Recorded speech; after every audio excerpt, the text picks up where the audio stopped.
In this video, we'll focus on P, the probability your vote matters. In part 1, we explained why there are only 2 scenarios where your vote matters. This can be tricky to understand, so let's run through the explanation again, but this time from a slightly different angle. In part 1, we counted all votes except yours. This time, we'll count all votes including yours. If there's an exact tie, then your vote matters. Actually, every vote matters. I repeat, every vote matters. That's because if any single voter had stayed at home, the result would instead have been a win. Now, suppose instead the winner wins by exactly 1 vote.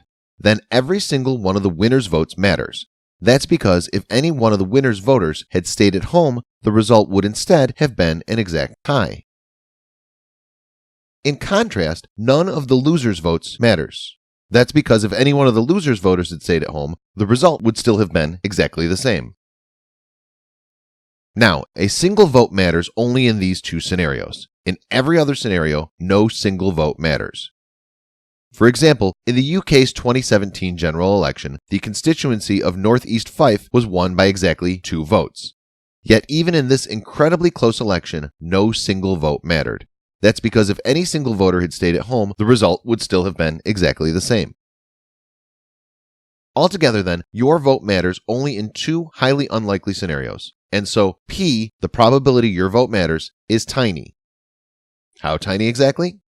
One study found that in the 2008 US presidential election, the probability your vote would matter was as high as 1 in 6 million in New Mexico and as low as 1 in 20 billion in Oklahoma and 1 in 500 billion in DC. A similar study found that in 2016, the probability your vote would matter was as high as 1 in 1 million in New Hampshire and Colorado and as low as 1 in 30 billion in Wyoming and Oklahoma. In this study, the researchers didn't even bother with DC. They simply assumed there was 0 chance your vote would matter in DC.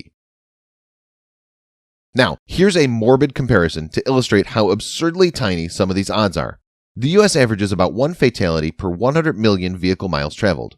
Equivalently, for every mile driven, the chance of a fatality is roughly 1 in 100 million.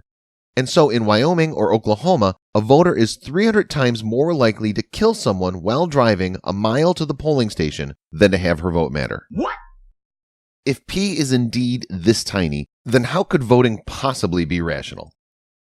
We'll now present 3 arguments as to why P might not be quite so tiny, and hence why voting might be rational. Argument 1. In smaller elections, P is bigger. We'll skip the math, but obviously the fewer the voters, the more likely it is that your vote matters. We've been focusing heavily on the US presidential election, but most elections are far smaller. For example, one study found that historically, for US congressional elections, 1 in 89,000 votes mattered. And for US state legislature elections, 1 in 15,000 mattered. If P is as high as 1 in 89 or 15,000, then voting could easily be rational. Next, argument 2. There may be multiple issues on the ballot. For example, in 2016, the ballot in Santa Barbara County, California contained 25 different issues. What? Voters could vote on the marquee matchup, but they could also vote on 6 other offices, 1 county-wide measure, and 17 statewide propositions, of which 1 concerned the adult industry and 2 concerned plastic bags. If there's only 1 thing to vote for, the probability your vote matters is nearly 0. But if there are multiple things to vote for, the probability your ballot as a whole matters will be considerably larger, in which case a trip to the polling station might be perfectly rational after all. Now, arguments 1 and 2 are solid. In many cases, they can explain why voting is perfectly rational. Unfortunately, they do not apply to large elections where there's only 1 issue on the ballot. In such elections, the puzzle of voting remains. Let's now move on to argument 3, the social effect. When voting, you can drag along to the polling station friends and family who would not otherwise have voted. More generally, simply by voting, you are in better position to preach, nag, and shame others into voting. And in this age of polarization and self-segregation, anyone you call a friend or family will probably vote the same as you. Suppose that by voting, you manage to persuade 9 otherwise non-voters to vote. Then the probability your vote matters will have been magnified 10-fold.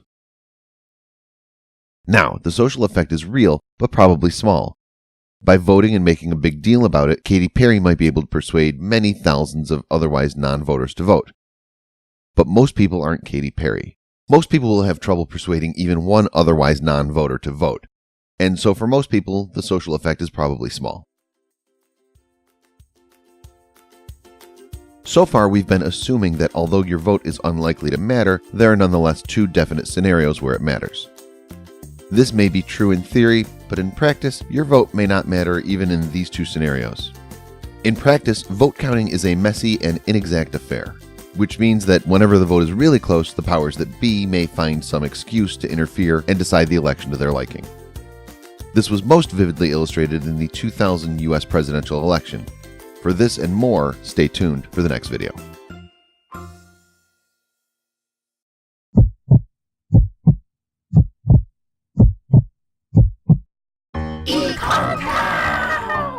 Econ Cow is a new channel for educational videos, mostly on economics. I'm still trying to improve, so please feel free to leave me any feedback in the comments below. And of course, like, subscribe, and watch another video.